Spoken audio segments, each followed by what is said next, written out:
Tel Aviv is USUMAIN BARAKA's home. He works as an advocate for African students, but his life here is precarious. His asylum application, lodged in 2013, has never been ruled on. He needs to renew his temporary residency each year. He fled Darfur as a child after his father and brother were killed in militia attacks.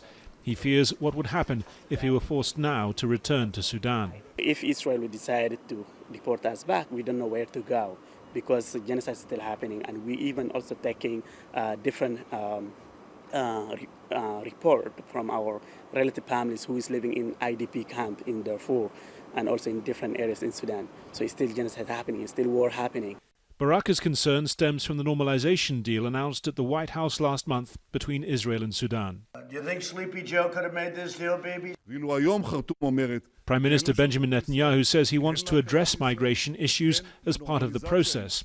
Ministers have long sought the removal of tens of thousands of Africans they call infiltrators.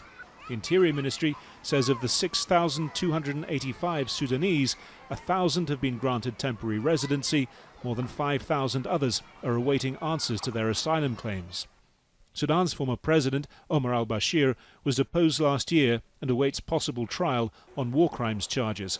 But activists say the Israeli government itself has reported continued insecurity in the country. Israel will not dare to deport genocide survivors with open asylum claims without checking their asylum requests. This is like a kind of red line that I don't believe the country will cross, despite so many violations of the international law.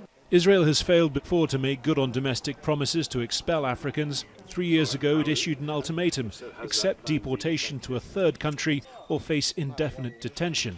The move brought thousands of protesters to the streets and was eventually defeated in the Supreme Court. The detention centre in the southern desert has since been closed.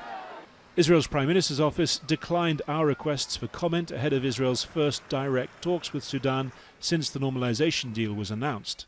In the meantime, for the thousands of Sudanese here in Israel, it means a continuation of an uncertain and contingent life, aware that their futures are reliant on decisions made by governments and courts. It's a way of life they've got used to now over many years. Harry Fawcett, Al Jazeera, Tel Aviv.